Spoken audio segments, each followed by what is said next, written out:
Welcome back. Okay, so today for this next episode we have Ridwan. What's up, guys? Me again. Yeah. So today we're gonna talk about a different topic. Last time we talked about what we talked about. Drum maintenance. Drum maintenance, correct. So today we're gonna talk about slightly different.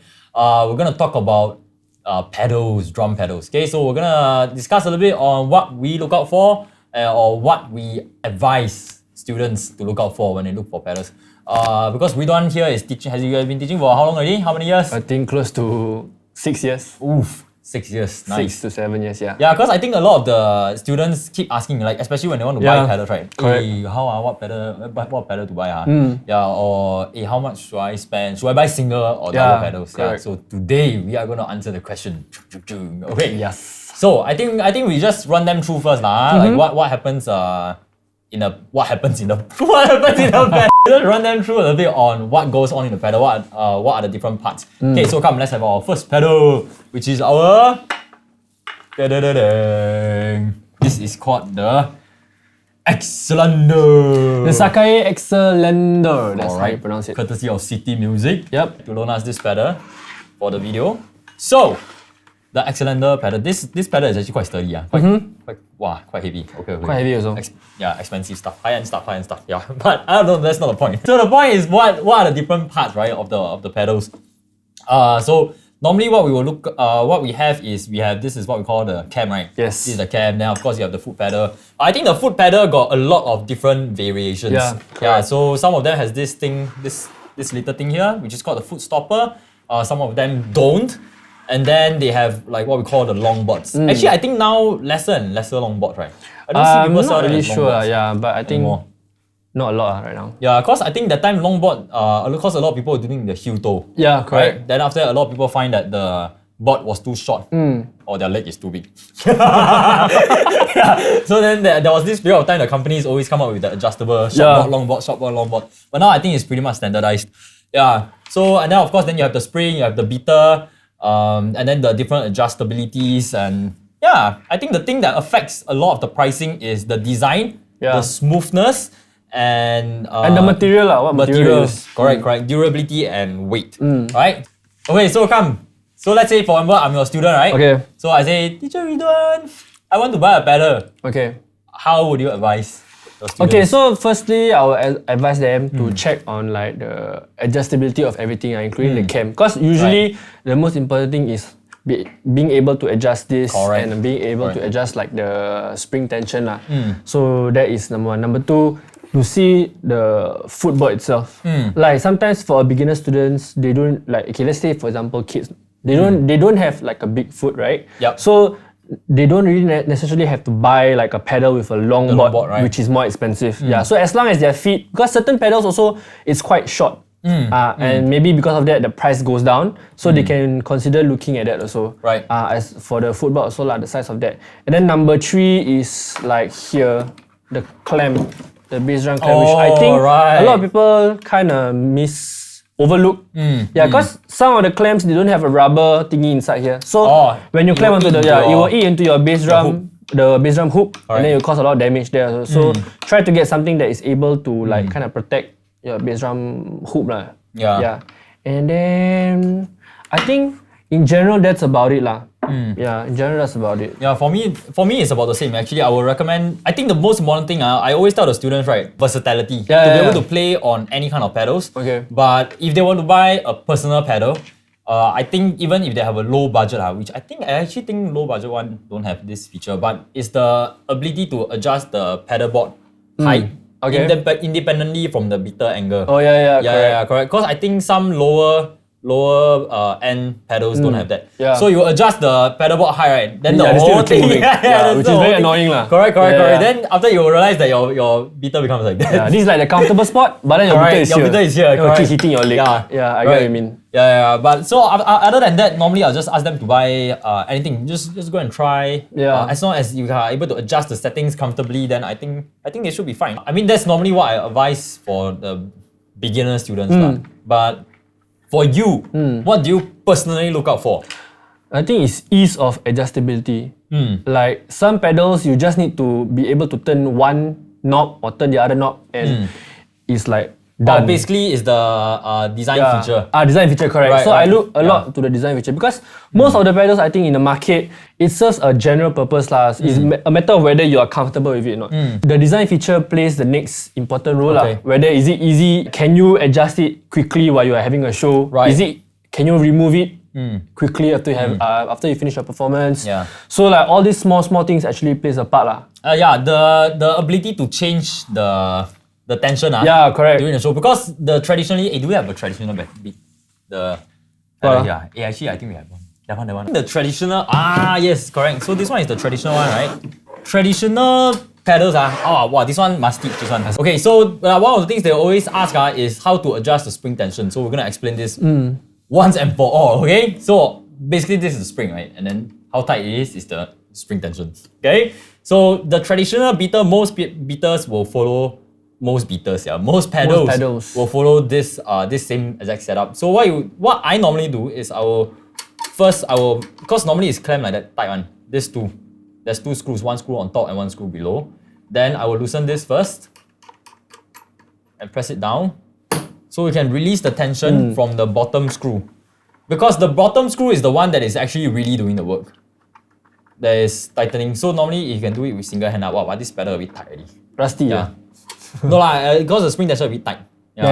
So after you're done with that, then you lock it back in. So this is the traditional way. I think this is how most people do it, right? Yeah. Most pedals in the past, I think even it's all like that. Yeah, correct. But of course, then you have the other features like this one. So then you have other features like, for example, this excellent door pedal, right? You have this quick turning knob. Later we have another pedal that we are going to show, so that has this kind of features. Yeah, so things like this, the accessibility to be able to turn. Yeah, these are actually some of the things that you can take note if you have a little bit more budget. Normally these are the things that only comes with higher end pedals. Higher end pedals, correct. So I think one of the things that is a bit different from the pedals to pedals is also the cam, right? So I remember the time when I was first buying a pedal, I was looking at the Iron Cobra. Okay. So they have like different cam shapes, right? That gives you a slightly different feel, right? Like the ones we have more power, or the ones that are more speed or more smooth. Like those are a bit smoother. So cam is this one, and the cam is this. This is our cam.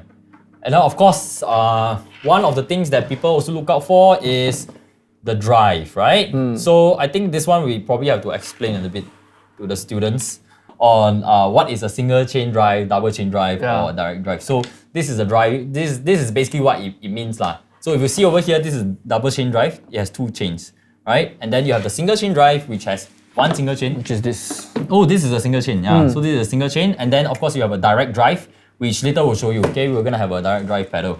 That's about it. Normally, I will recommend the students just go within your budget, as long as you feel that you can have that independent adjustability, then just go with it. So then of course we have double pedals also. Yeah. Right? So double pedals is a bit different. So come, let's see the double pedals.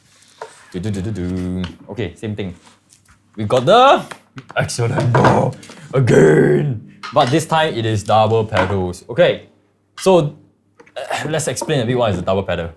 Some students don't know what is double pedal. Okay, so basically when you have a pedal like this is what we call a single pedal, because you can only use one leg to play, right? So for double pedals, you can use both of the legs. It's connected by this thing, which is what we call a shaft. So this shaft, you can use your left leg and your right leg to play both together. So you can do faster. You can play faster. You can play more combinations. So you can literally do it like your hands lah.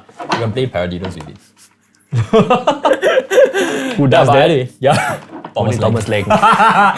Thomas Lang, yes, correct. So, come, Ridwan, what do you look out for double pedals? Wow, double pedal, I think firstly, which is the most important, because whatever you look out for a single pedal, right?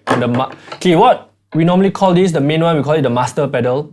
Okay, and then we have the slave pedal, which is the second one. Why is it called master and slave? Don't ask us. It's like that. Master and puppets. Master or puppets. No. Master and slave. I normally look out for the quality of the shaft, which is this, because this will determine how smooth this thing works. Yeah.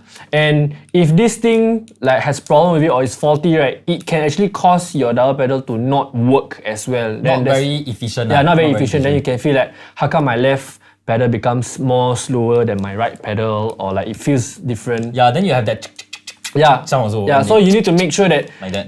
the build of the shaft is good lah. Yeah, so that's what I Yeah, look one out thing for. to add on to the build, so normally how you know that the build, sometimes some of the shaft is a bit loose. Yeah. So you turn, you can hear a clack, clack, Yeah, clack sound. correct. So this one is actually quite sturdy. This is actually Yeah, pretty because when you solid. keep turning it, there's no sound. There's no sound, yeah. Yeah. Yeah, it's pretty solid, this one. Yeah, whatever I look out for the single pedal will also apply for the master pedal lah. Yeah. Would you recommend your students to buy a high-end pedal? High-end pedal lah. Yeah, Actually, like 1K and above. that one all depends For on students upgrading. starting out. Oh, starting out. Starting out, yeah. No. Oh I no, wanna actually the question should be, do you normally recommend your students to buy single pedal or double pedal straight away? Actually, it depends on their music taste. Ah. Okay, usually, and this is just my opinion, usually when they are more into rock and metal stuff or the heavier stuff, right, I would recommend them to get a double pedal because certain songs requires double pedal to play. Yep. But if they don't listen to this kind of genres and they stick to mostly like just pop stuff, to me, and they don't, they are not going for a career in drumming Right. or whatsoever, just playing for leisure, then I won't really recommend double pedal because number one is expensive. Right. It's very expensive. And then they have no need for it unless they want to upgrade when they know what they want already. So Okay. when their music taste change, Yeah. then I would recommend getting a double pedal. For me a bit different actually. I always recommend my students to pedal, buy is it? double pedal. Yeah, because the thing is, and that's how I started also. When I first started, the first thing I got was double pedals. Like my first ever drum gear was double pedals. Because for me the reasoning is, okay, I don't know if I'm going to use double pedals in the future. But if I'm going to use, I have it. Yes, exactly. okay, I get Or what if you I mean. don't want to use it, I can take that out and use it as a single pedal. Yeah, that's the logic behind it, that's which the is not wrong logic lah. behind it, Yeah, correct? correct. Because correct. when you buy a single pedal, it costs you about $200-300. Might as like well the top decent up. one, right? You top up a couple hundred, then you can go for a double pedal. It Correct, can yeah. last you even longer.